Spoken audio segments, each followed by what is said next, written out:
ይዞ ብቅ ብሏል። ይሄም አዲስ ነገር ምንድነው ካላችሁ እንግዲህ ወደ ሀገር ውስጥ ለሚገቡ እንዲሁም ደግሞ ከሀገር ውጪ ለሚጓዙ ተጓዦች የተለያዩ ሀገራትን ዓለም አቀፍ የሆኑ ብራንዶች ማግኘት የሚችሉበት ቅንጡ እንዲሁም ደግሞ ግዙፍ የሆነ ሱቅ በዛሬው ዕለት በቦሌ ኢንተርናሽናል ኤርፖርት የተለያዩ ከፍተኛ የመንግስት ኃላፊዎች በተገኙበት እንዲሁም ደግሞ ጥሪ የተደረገላቸው እንግዶች በተገኙበት በይፋ አስመርቋል።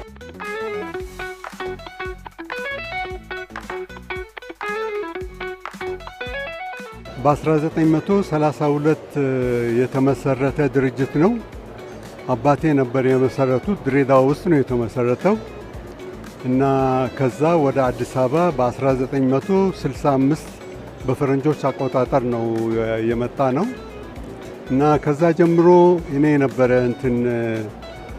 ሊድ ማረገው ድርጅቱ ትንሽ ነበረ እና ዛሬ በጣም ተስፋፍቶ እዚህ እንዳያችሁት ቀረጥ ነፃ ይሄ ሱቅ ብቻ አይደለም፣ ሌላም ሱቅ አለን እና ከተማ ውስጥ ደግሞ አንድ 6 ሱቅ አለን እና ያለን አንድ ደግሞ ሌላ ትልቅ ፕሮጀክት ቦሌ መንገድ ላይ 27 ፎቅ እና ትልቅ ሞል እና ሞል ሲባል እንደው ሞደርን ሞል ለመመስረት ነው የምንፈልገው እና የአልፈረጅ ዓላማ ለሀገራችን ጥሩ ስም ለመመስረት ነው የምንፈልገው። እንደሰማችሁት ከ92 ዓመት በላይ እድሜ ያስቆጠረ ለከተማችንም እንደ ሀገርም ከድሬዳዋ ጀምሮ እስከ አዲስ አበባ ድረስ ያሉ በተለይ ደግሞ ውድ የሆኑ እቃዎችን በዲዩቲ ፍሪና በሪቴይለር እያቀረበ ያለ ድርጅት ነው። ይሄ ድርጅት ለኛ ትልቅ አቅም ይሆናል። በተለይ ለከተማችን አዲስ አበባ አንዱ በተለይም ዛሬ የተከፈተው በዚህ በቦሌ ኢንተርናሽናል ኤርፖርት ትልቁ የዲዩቲ ፍሪ ሾፕ ተከፍቷል። ፍሬሽ ትሬዲንግ በ1932 በፈረንጅ አቆጣጠር ነው ስታብሊሽ የተደረገው። ያው ቢዝነስ አክቲቪቲው ትሬዲንግ ላይ ይሰራል። ሪቴል ዲስትሪቢዩሽን ማከፋፈል ላይ እቃዎች እንደ ዳበር፣ ቫቲካ፣ ሞልኔክስ፣ ቴፋል እና ሌላ የተመሳሰሉ እቃዎች ከተማ ውስጥ ዲስትሪቢዩት ያደርጋል። ከዛም ውጭ የራሳችን ስቶሮች አሉ። እንደ አዲዳስ ፍራንቻይዝ አውትሌት አዲስ አበባ ውስጥ ያለው እኛ ነብራን የምናደርገው፣ ክላርክስ ሪፕሬዘንት የምናደርገው የራሳችን የሽያጭ ሱቆችም አሉ እና ከዛ በስተቀር ደግሞ የዲዩቲ ፍሪ ኦፕሬተሮችን ከ2003 በፈረንጅ አቆጣጠር ጀምሮ አዲስ አበባ ኤርፖርት ውስጥ የቀረጥ ነፃ ሱቆች ኦፕሬት እናደርጋለን። ይሄ ደግሞ ያው አሁን ታድሶ የተከፈተው አዲሱ ሱቃችን ነው።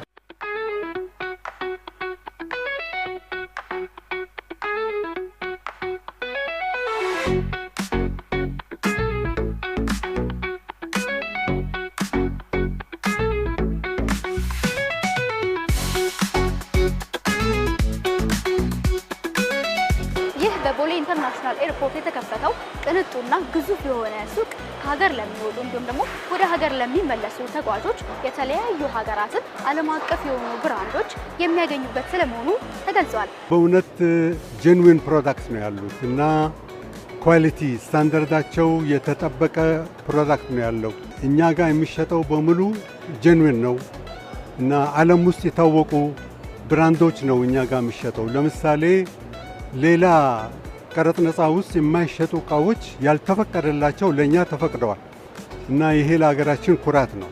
ለየት የሚያደርገው ብራንዶቹ እዚህ ሱቅ ውስጥ የሚገኙት ሽቶም፣ ቾኮሌቶች፣ ሰዓቶች፣ መነጽር፣ ሁሉም ፕሪሚየም ብራንዶች የሚባሉትን በሞላ እዚህ ሱቅ ውስጥ ይገኛሉ።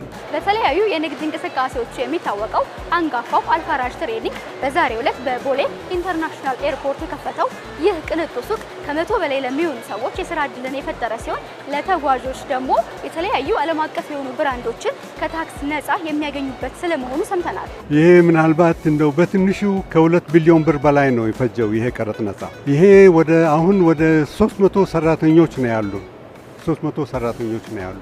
ምን ይዘው እቃዎች በሙሉ ዓለም ውስጥ የተፈለጉ እቃዎች ናቸው። በሽቶ፣ በሰዓት፣ በስፖርት እቃ፣ በኮስሜቲክስ እና ብዙ እቃዎች ነው እና እኛ ብራንድ ብቻ ነው ምን ይዘው። በኢንተርናሽናል ኤርፖርቶች ውስጥ ለመንገደኞች በመሰረታዊነት ከሚያስፈልጉ ግልጋሎቶች ውስጥ አንደኛው የመገበያያ ቦታዎች ናቸው።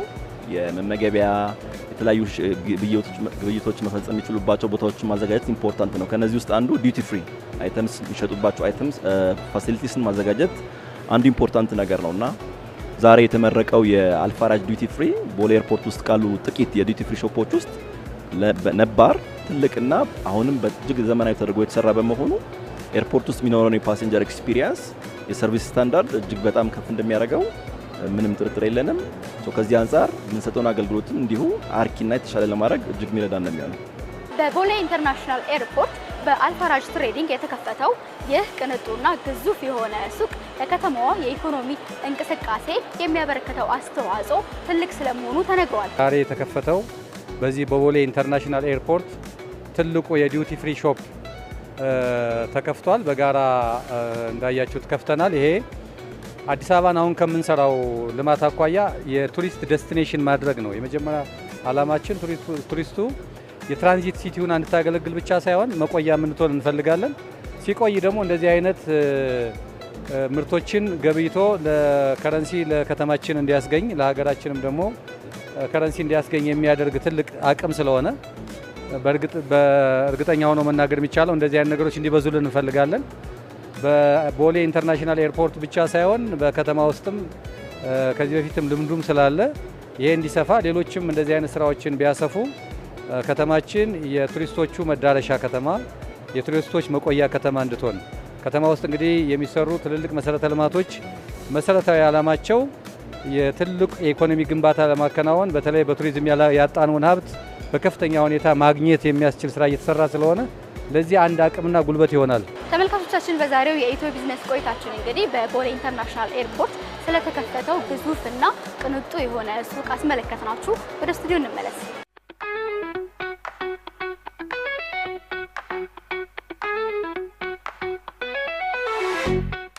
ተመልካቾች በዛሬ ኢትዮ ቢዝነስ በአጫጭርና በዝርዝር ወደ እናንተ ያደረስናቸው መረጃዎች እነዚህን ይመስሉ ነበር። በቀጣይም የተለያዩ መረጃዎቻችንን ይዘን ወደ እናንተ የምንመለስ ይሆናል። ቃል ኪዳን ታደሰና ጥላሁን አያሌው አብረናችሁ ቆየን። ሰላም ቆዩን።